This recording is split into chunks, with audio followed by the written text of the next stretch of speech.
galera, eu sou a Raíssa, você está no canal Um Livre Só. No vídeo de hoje a gente vai conversar um pouquinho sobre o dia 7 de setembro, data em que é comemorada a independência do Brasil.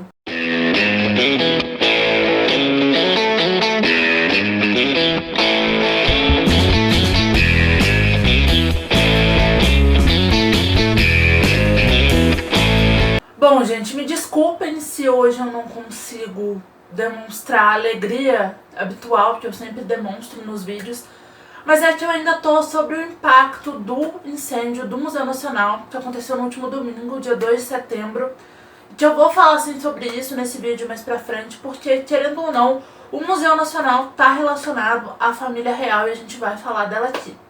Para entender a independência do Brasil, a gente precisa voltar até o ano de 1807, quando Napoleão Bonaparte invadiu Portugal e a corte fugiu para o Brasil, que era a mais próspera colônia de Portugal, chegando aqui em 1808. Em 1814, os tribunais europeus começaram a fazer pressão para que o Dom João VI retornasse a Portugal. Só que nesses 6 anos da corte aqui no Brasil, eles acabaram prosperando por aqui. E para justificar sua permanência no país, o Dom João VI elevou o Brasil à condição de reino, criando assim o Reino Unido de Portugal, Brasil e Algarves. Durante o período em que o Dom João VI permaneceu no Brasil, importantes instituições foram criadas. E aqui eu vou pedir licença para colar para falar as datas certinhas para vocês. A Biblioteca Nacional, em 1810, o Jardim Botânico, em 1811, e o Museu Real, em 1818. O Museu Real, hoje conhecido como Museu Nacional, foi completamente destruído por um incêndio no último domingo, dia 2 de setembro de 2018, se você estiver assistindo esse vídeo no futuro. O Museu Nacional era o maior museu de antropologia e história natural da América Latina e possuía em seu acervo mais de 20 milhões de itens, entre eles o crânio do antepassado humano mais antigo encontrado na América, que é uma mulher, a Luzia, encontrada em Pedro Leopoldo, aqui em Minas Gerais, na década de 70. Documentos referentes a línguas indígenas, algumas delas não possuem mais nenhum falante vivo, cerâmicas marajoara, cerâmicas santarém, múmias egípcias, artefatos arqueológicos provenientes de culturas pré-colombianas, gregas, romanas, etruscas, objetos da África, acervos que contam a história dos nossos povos indígenas, acervo paleontológico, acervo botânico, acervo geológico. A gente ainda não sabe o que se perdeu no incêndio e o que ficou preservado, mas eu sigo na torcida de que dê para salvar alguma coisa. Além disso, o Museu Nacional é um importante centro de pesquisa e produção do conhecimento e possui pós-graduações nas áreas de antropologia social, arqueologia, botânica, geologia, paleontologia e zoologia. Gente, além do acervo inigualável que se perdeu com o incêndio, porque por mais que algo sobreviva, a maior parte do acervo e partes com certeza únicas desse acervo foram destruídas, pesquisadores e os demais funcionários do museu perderam seu local de trabalho. O museu era um local de estudo, tinha pós-graduação lá. Então, assim, eu me formei como arqueóloga, pra quem não sabe, eu sou arqueóloga, na UFMG, na FAFISH, Faculdade de Filosofia e Ciências Humanas. Mas o Museu de História Natural da UFMG também foi um importante centro de formação pra mim. Eu fiz estágio lá como voluntária nos laboratórios e quando o Museu Nacional, eu vi na TV o Museu Nacional pegando fogo, eu me coloquei no lugar dessa galera. Se o Museu de História Natural da UFMG tivesse naquela imagem, eu ficaria desesperada, sem saber o que fazer, não só pelo acervo que se perdia, mas pelo espaço mesmo, o espaço de formação, pelo qual aqueles pesquisadores com certeza têm muito carinho, se perdeu. Lógico, né? Eles vão continuar tendo aula em outro lugar até que alguma providência para a recuperação do museu seja tomada, mas querendo ou não, a gente cria um afeto por esse lugar e pela história que ele constrói nas nossas vidas e na vida de outras pessoas. Então, assim, é difícil. Os meus sentimentos a todos os pesquisadores, professores, alunos e funcionários do Museu Nacional, que assim, não deve estar sendo fácil. eu pensei muito em como falar da tragédia do Museu Nacional aqui. Eu pensei em fazer um vídeo contando a história do museu. Eu pensei em deixar de fazer esse vídeo sobre a independência para falar exclusivamente do museu. Enfim, mas aí eu achei melhor falar do museu no vídeo para aprender história sobre a independência, porque, querendo ou não, a família real foi diretamente responsável pela criação do Museu Real, que posteriormente passou a se chamar Museu Nacional, e hoje eles devem estar se revirando no túmulo. Esse descaso com o patrimônio cultural e com a ciência no Brasil, ele é revoltante. Ser cientista nesse país não tá fácil. Isso porque, quando a coisa aperta, o primeiro lugar onde eles vão cortar verba é na educação e na cultura. Isso em qualquer governo, tá, gente? O atual fez isso, mas os anteriores a ele também fizeram. Então não se iludam, não é uma coisa atual. Isso é uma coisa, infelizmente, recorrente no nosso país. Com os seguidos cortes de verba para a educação, desde 2014 que o museu não recebia os quase 600 mil anuais necessários para sua manutenção. Em 2018, ano em que o museu completou 200 anos, essa verba foi diminuída para 54 mil. Além disso, o museu precisava de reformas. Eu vi em alguma reportagem mostrando que o museu tinha infiltração e fiação exposta. Isso para uma casa construída recentemente já é gravíssimo. Para um prédio antigo é mais grave ainda e mais perigoso ainda. Eu vi vários pesquisadores e funcionários do museu falando na TV e em grupos do WhatsApp, de qual eu faço parte, de que isso era uma tragédia anunciada. Dói perceber que o nosso país não valoriza o patrimônio cultural, não valoriza o conhecimento, não valoriza o nosso passado. Como uma pesquisadora do passado, eu sei que para a gente conseguir construir um futuro melhor, a gente precisa conhecer e valorizar o nosso passado. Voltando. Em 1820, aconteceu em Portugal a Revolução Liberal do Porto, e o Dom João VI decidiu retornar a Portugal. E ele deixou o Dom Pedro como regente aqui no Brasil. Mas ele não era muito respeitado pelas cortes portuguesas, que até zombavam dele. Mas mesmo assim, havia uma pressão para que o Dom Pedro retornasse a Portugal.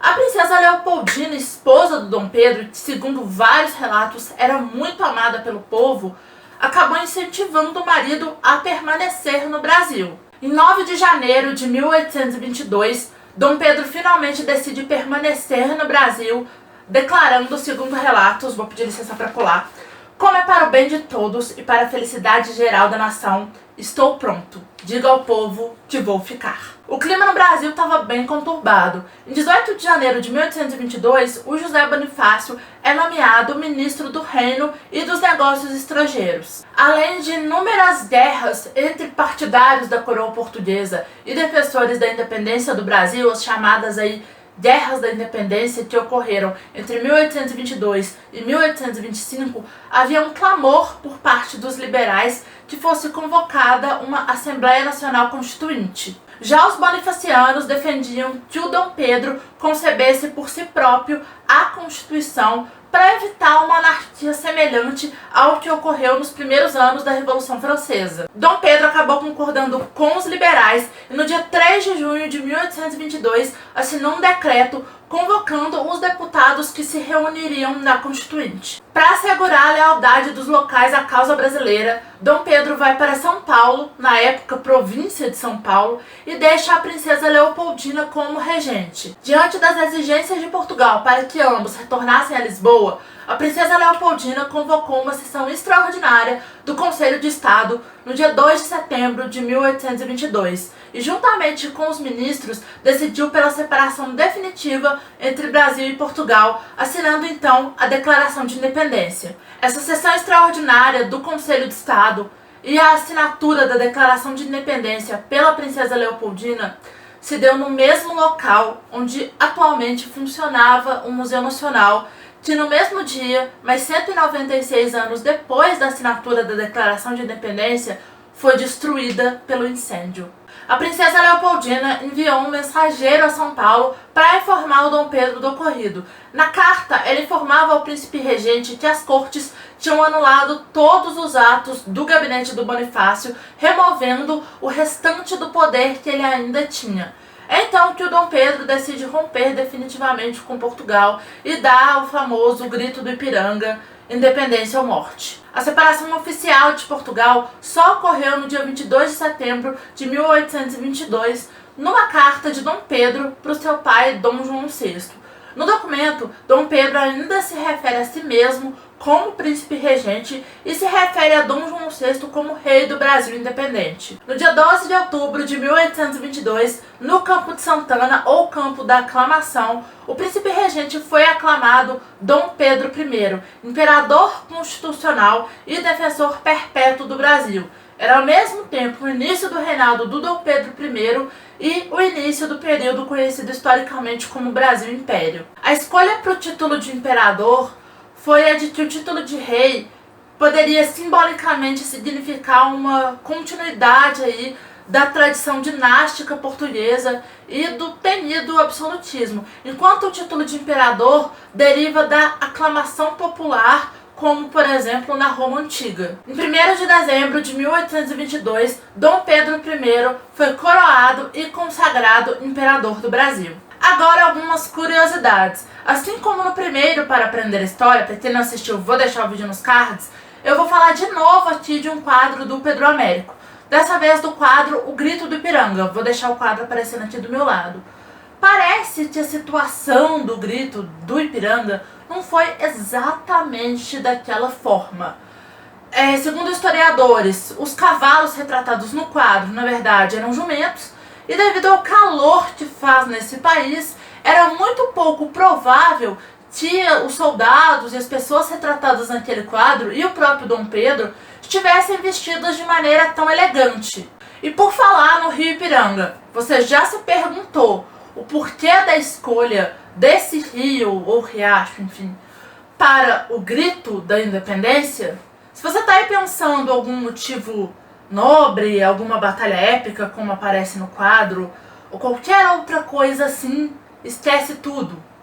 Sinto lhe informar, mas a escolha foi simplesmente porque o Dom Pedro estava com diarreia.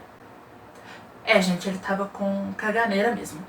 O Brasil já começou a sua história de nação independente endividado. Isso porque, antes de voltar para Portugal, o Dom João VI rapou os cofres públicos e depois da independência o Brasil teve que pagar 3 milhões de libras esterlinas à Inglaterra, que auxiliou aí, mediou o processo de independência. Ou seja, a Inglaterra saiu no lucro, né? O Brasil se ferrou. Essa última curiosidade nem eu sabia e eu vou até ler para não falar nada errado. O Pará comemora a independência do Brasil no dia 15 de agosto e não no dia 7 como no restante do país. Isso porque somente depois de quase um ano após o Grito do Ipiranga, mais exatamente no dia 15 de agosto de 1823, o Grão-Pará e o Maranhão aderiram à independência do nosso país. Por isso os paraenses comemoram a independência em agosto. Se você é paraense, comenta aqui embaixo se isso é verdade, comenta se na sua cidade ontem foi feriado e comenta como é que é as comemorações aí do dia da independência no dia 15 de agosto. Antes de encerrar esse vídeo, eu queria recomendar 2 livros pra vocês. Eu até tenho os 2 da minha coleção, mas eu vou deixar as capinhas aparecendo aqui do meu lado, porque as edições que eu tenho são mais antigas, já tem uma edição recente circulando aí.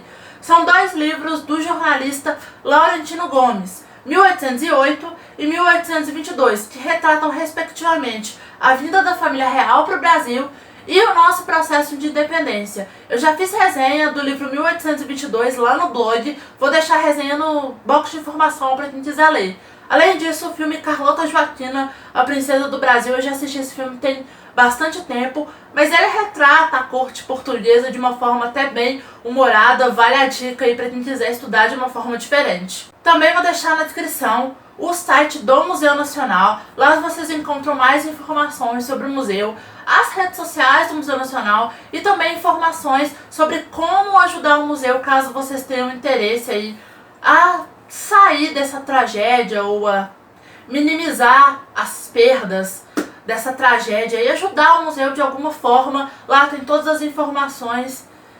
Enfim, gente, não tem muito o que dizer, né? É uma tragédia, é triste isso ter acontecido. Eu acho que a perda do acervo do Museu Nacional, a perda do Museu Nacional em si, a gente ainda vai sentir aí ao longo de muitos anos. É uma perda irreparável para a ciência, para a educação, para o nosso patrimônio cultural, que, enfim, essa perda não vai ter como ser reparada, mas, enfim, dá para pelo menos, sei lá, mitigar essa situação de alguma forma. Então, quem quiser ajudar, o site está aqui embaixo.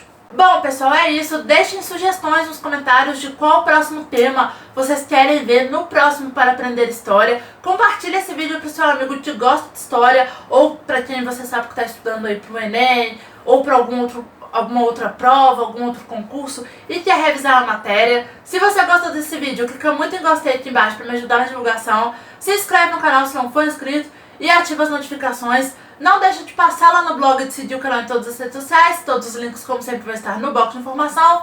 Se for comprar livros, por favor, compra também usando o link que vai estar aqui embaixo. Comprando qualquer livro usando os links que eu deixo na descrição dos vídeos, vocês ajudam a financiar o canal com uma parcela da sua compra, sem pagar nada mais no valor do livro por isso. Assista esses 2 vídeos que estão aqui do meu lado, que eu acho que eles podem te interessar.